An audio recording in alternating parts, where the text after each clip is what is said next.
Brian Friedman making those statements to the media, trying to, as Blake Lively's attorneys would explain it, trying to potentially taint the jury pool by making these out of comments. What happened now is that the judge was actually pretty reluctant, to kind of issue a Rule 3.6. And from your clarification, Jesse, during that commercial break, that was more so just about ethics, but it was kind of interesting in the sense that it was a lot of back and forth inside that courtroom. So, as far as every statement that was made by Blake Lively and Ryan Reynolds' attorney, it was always countered by Justin Baldoni's attorneys. Well, they started it first. They began this first. Had this not happened. Imagine claiming safety fears to dodge court appearances, only for someone to dig up footage of you laughing and dancing freely on the same day. Blake Lively's contradictory excuses have left the judge shaking his head. But wait until you see the text message she sent. That's the real game changer. Before we move on, I'd like to ask you a small favor. If you appreciate this content,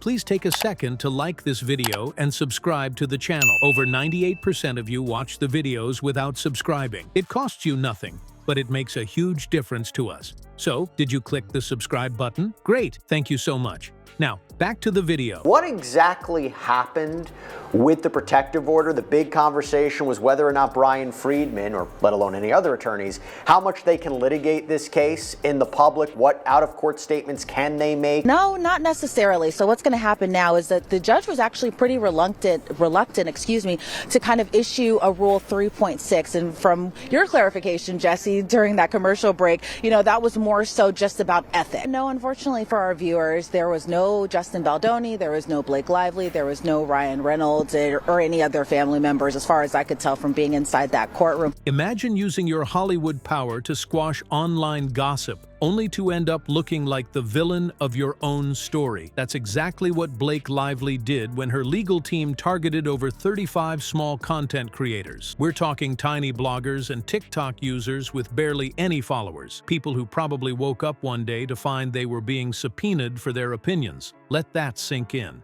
Their crime? Talking about her legal drama. And what did Blake's team want? Personal information like IP addresses, emails, and even banking details. It was like using a wrecking ball to kill a fly, and it didn't take long for public opinion to spin completely out of her favor.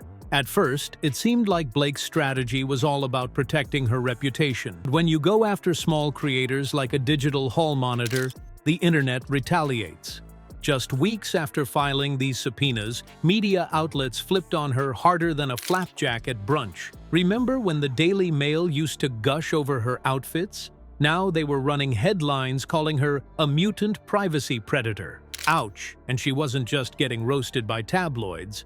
On social media, the creators she targeted were gaining traction and support. This wouldn't be an issue right now. So I think on their side, them being the Baldoni team, they're just kind of playing defense, right? Like all of this started back in August, as far as we can tell. Honestly, all of it started back on that set of It Ends With Us, but go into effect so that way, as far as ethics goes. And this was something actually Baldoni's team wanted. They encouraged it. They came out here during that press conference and were actually pleased by the way that the hearing went. And so I think that a lot of things as far as going forward now, but it's a bunch of he said, she said, but the judge kind of wanted to stop the he said, she said. And as far as kind of making these statements out to the media, again, that Rule 3.6. One TikToker with 500 followers suddenly had their video reach over 1 million views, with commenters rallying behind them. Instead of silencing the gossip, Blake accidentally amplified it. Nice move. Experts weren't kind either. Legal commentators called her approach legal overkill, and one lawyer even scoffed that the requests were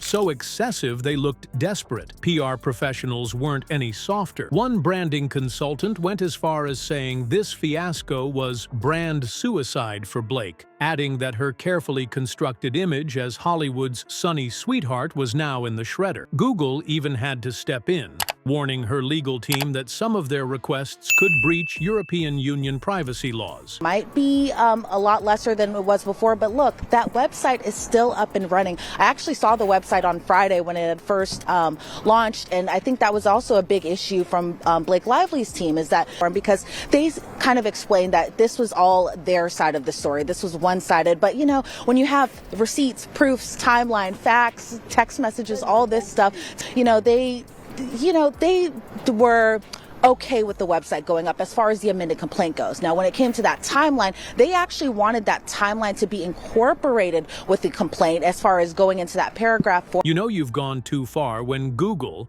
the company that probably knows your deepest secrets, calls you out for overreach. And if you think that's bad, wait until you hear how the judge responded to her antics. Turns out, the court isn't exactly Team Blake either. When Blake Lively's legal team showed up in court, they probably expected to control the narrative. Instead, they got Judge Louis Lyman, who wasn't interested in star power or special treatment. He made that crystal clear early on, calling out their repeated delays and excuse-heavy tactics. One of their favorites? Claiming Blake needed extra time due to safety fears. But when the judge heard that, he wasn't biting. After all, Blake was spotted out and about on those same days, hardly looking like someone concerned for her security. Lyman's patience was thinning, and everyone in that courtroom knew it. By the time Blake's legal team tried leaning into the celebrity card a little too hard, the judge had had enough. His response? A blunt reminder that celebrity can be fleeting. Translation? Your fame means nothing here. He didn't stop there. He questioned whether Blake's victim narrative could even hold up under these circumstances, given how over-the-top her demands had been. Watching this play out was like seeing someone fling a boomerang only to stand in its return path. And then came the major blow. Jed Wallace, someone Blake's team had targeted relentlessly, was dismissed from the case. The judge ruled he didn't even belong in this courtroom since Blake had filed her claims in the wrong jurisdiction. This was a colossal misstep. 7 months of legal maneuvering and untold costs, all in pursuit of, well, nothing. What made it worse? The dismissal was with prejudice, meaning she couldn't bring the same claims against Wallace in New York again. If she wanted to continue, she'd need to start fresh in Texas, opening a whole new can of worms. For a team that demanded extended deposition hours, they sure seemed sloppy on the basics. By the end, Judge Lyman didn't sugarcoat his feelings. He told her team to follow the rules, finish the job, and stop treating my courtroom like your publicist's office. That's a mic drop if I've ever heard one. All of this had the jury paying more attention than ever, and what came next would unravel Blake's case even further. Blake Lively's missteps turned her golden Hollywood image into a crash course on what not to do as a celebrity. PR experts labeled her actions brand suicide, and it's hard to argue otherwise. The subpoenas, the overreach, the courtroom blunders, they didn't just dent her reputation, they bulldozed it. At its core, this was a cautionary tale of how unchecked ambition can backfire spectacularly. So what do you think? Was this a moment of hubris, or can Blake reclaim her footing? Let us know in the comments. One thing's for sure, her next move will define the legacy she leaves behind.